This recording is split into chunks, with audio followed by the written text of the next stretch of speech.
नमस्कार दोस्तों, मैं स्वागत करता हूं आप सभी का आपके अपने YouTube चैनल आर्मी जुनून में।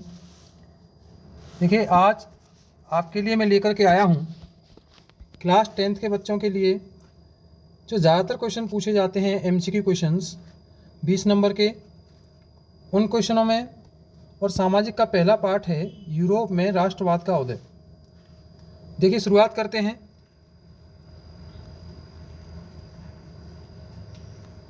क्वेश्चन है कि 1848 में एक फ्रांसीसी कलाकार ने लोकतांत्रिक और सामाजिक गणराज्यों से बने विश्व के अपने सपने को साकार करते हुए 4 प्रिंटों की एक श्रृंखला तैयार की थी। तो देखिए बेटा, बात करें 4 प्रिंटों की या 4 चित्रों की, इसमें ऐसा भी लिखा जा सकता है कि 4 चित्र किसने लिखे। तो जो 4 चित्र लिखे थे,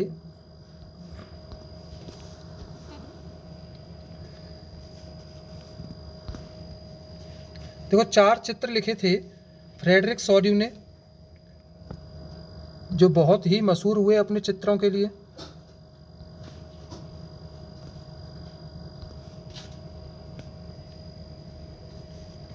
दूसरा क्वेश्चन है, ऐसी सरकार या शासन व्यवस्था जिसकी सत्ता पर किसी प्रकार का अंकुश नहीं होता, तो जिस पर किसी प्रकार का कोई अंकुश नहीं होता उसे कहते हैं निरंकुशवाद। बात करें तीसरे प्रश्न की, तो तीसरा प्रश्न है, वह राज्य जहां लोग निम्न कारकों से जुड़े हुए, जहां लोगों की बोली समान हो, संस्कृति समान हो और साथ ही पूर्वज समान हो, तो उसे क्या कहा जाता है।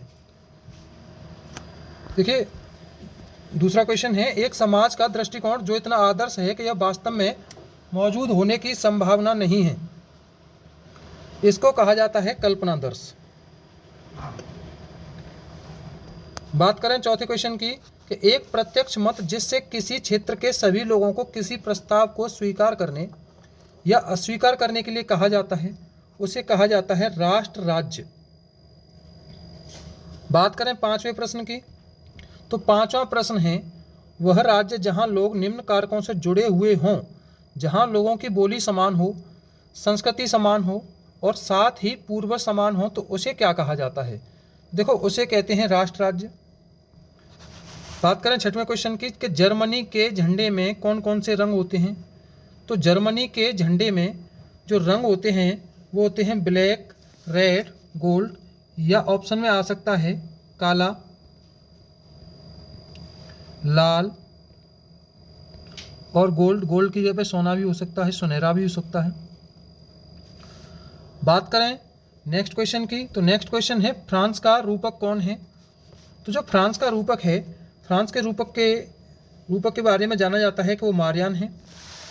जर्मनी का रूपक कौन है, तो जर्मनी के जो रूपक हैं वो हैं जर्मेनिया।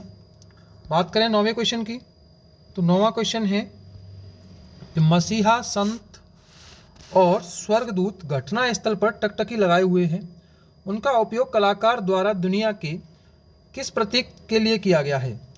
तो देखिए, इनका जो प्रयोग किया गया है 2 देशों के बीच की दोस्ती के लिए प्रयोग किया गया है। क्वेश्चन नंबर 10, कि राष्ट्रवाद की पहली स्पष्ट अभिव्यक्ति 1789 क्रांति के साथ हुई थी। तो जो 1789 में क्रांति हुई वो फ्रांसीसी क्रांति हुई, और फ्रांसीसी क्रांति हुई 5 मई 1789 को। बात करें नेक्स्ट क्वेश्चन की, ला पैट्री के विचारों का क्या अर्थ है। तो ला पैट्री के जो विचार हैं वो पितृभूमि के लिए प्रयोग में लाए गए। क्वेश्चन नंबर नेक्स्ट, ले सिटोयन के विचारों का क्या अर्थ है। तो ले सिटोयन के लिए उपयोग में लाए गए।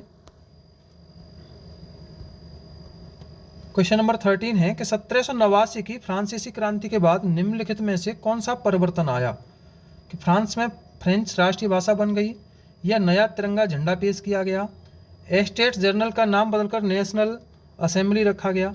देखिए, फ्रांस में फ्रेंच राष्ट्रीय भाषा बन गई, ये भी सही है। नया तिरंगा झंडा पेश किया गया, ये भी सही है। स्टेट जर्नल का नाम बदलकर नेशनल असेंबली रखा गया, ये भी सही है। तो यानी कि जो इसका ऑप्शन है, ऑप्शन नंबर डी, उपरोक्त सभी। बात करें नेक्स्ट क्वेश्चन की, कि 1789 की फ्रांसीसी क्रांति के दौरान फ्रांस का राजा कौन था। तो देखिए, फ्रांस का राजा था लुई 16वां। बात करें नेक्स्ट क्वेश्चन, कि क्रांतिकारियों ने आगे घोषणा की कि यह तानाशाही से कौन से के लोगों को मुक्त करने का मिशन और फ्रांसीसी राष्ट्र की नियति थी?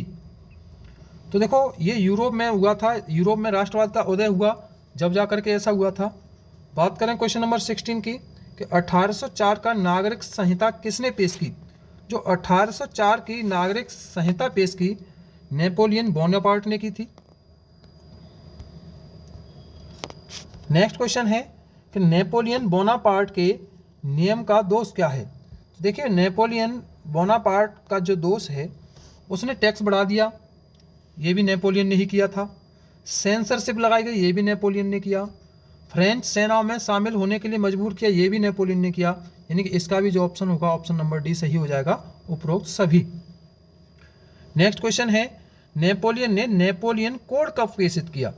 तो देखिए नेपोलियन ने जो नेपोलियन कोड पेश किया वो किया 1804 ईस्वी में। देखिए बात करें कि कब यूरोपीय शक्ति से नेपोलियन हार गया? जो नेपोलियन हारा 1815 ईस्वी में यूरोपीय शक्ति से नेपोलियन हार गया। नेक्स्ट क्वेश्चन है कि उस लड़ाई का नाम बताइए जहां यूरोपीय शक्ति से नेपोलियन बोनापार्ट की हार हुई थी। तो देखिए नेपोलियन बोनापार्ट की जो हार हुई, बहुत ही चर्चित युद्ध हुआ करता था कि वाटरलू का युद्ध। वाटरलू की लड़ाई में नेपोलियन बोनापार्ट की हार हो गई। नेक्स्ट क्वेश्चन है कि प्रत्यय का अर्थ क्या है? तो प्रत्यय का अर्थ वोट, जो वोट का अधिकार होता है उसे कहते हैं प्रत्यय का अर्थ। नेक्स्ट क्वेश्चन, एले को मापने के लिए इस्तेमाल की जाने वाली इकाई है? तो एले को जो मापने के लिए यानी कपड़े को एले में मापा जाता है। नेक्स्ट क्वेश्चन की बात करें, में जोल्वरिन का गठन किया गया, यानी कौन से सन में जोल्वरिन का गठन किया गया? तो जो जोल्वरिन का गठन किया गया वो किया गया 1834 ईस्वी में। जोल्वरिन एक क्या था, इसके बारे में बताना है। जोल्वरिन था एक सीमा शुल्क संघ था। नेक्स्ट क्वेश्चन है, जोल्वरिन का गठन की पहल पर किया गया था और अधिकांश जर्मन राज्यों द्वारा इसमें शामिल किया गया। इसमें इसे शामिल किया गया प्रसा के द्वारा। क्वेश्चन नंबर 26 कि जंकर कौन थे? जंकर एक बड़े जमींदार के रूप में जाने जाते थे। नेक्स्ट क्वेश्चन है, शासन ने नेपोलियन बोनापार्ट की हार के बाद फ्रांस में स्थापित किया था। क्या स्थापित किया? रूढ़िवादी यहाँ स्थापित किया गया फ्रांस में नेपोलियन बोनापार्ट की हार के बाद में। जब वाटरलू का युद्ध हुआ तो इस युद्ध के बाद में कौन सी संधि पर हस्ताक्षर किए गए थे? जो हस्ताक्षर किए गए वो वियना की संधि पर हस्ताक्षर किए गए। बात करें नेक्स्ट क्वेश्चन की, तो नेक्स्ट क्वेश्चन है 1815 में रूढ़िवादी शासन व्यवस्था कैसी हुआ करती थी, इसके बारे में बताना है। तो जो निरंकुशवादी शासन व्यवस्था थी, निरंकुश का अर्थ होता है जहां किसी पर किसी प्रकार का कोई अंकुश नहीं हो, किसी प्रकार का रोकथाम नहीं हो। बात करें 30वें क्वेश्चन की, तो वियना संधि के बाद निम्नलिखित में से कौन सा प्रभाव नहीं है? तो देखिए 39 का जर्मन प्रसंग बदल गया था, यह प्रभाव नहीं था। नेक्स्ट क्वेश्चन है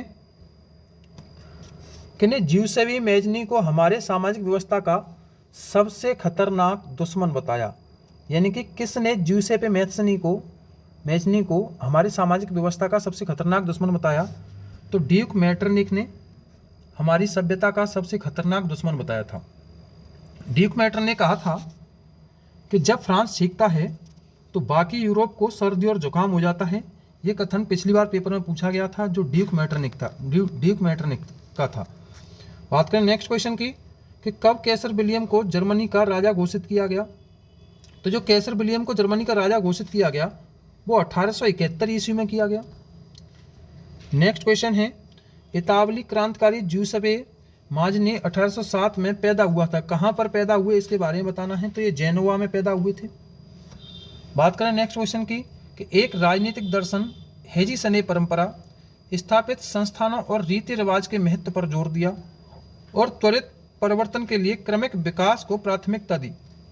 तो इन्होंने रूढ़िवादी को प्राथमिकता दी और इन्हें इसी परिवर्तन के लिए, त्वरित परिवर्तन के लिए जागरूक किया गया। इसमें हमने 34 क्वेश्चन कर लिए हैं MCQ। नेक्स्ट वीडियो में इससे आगे पहले चैप्टर के और दूसरे चैप्टर के करेंगे।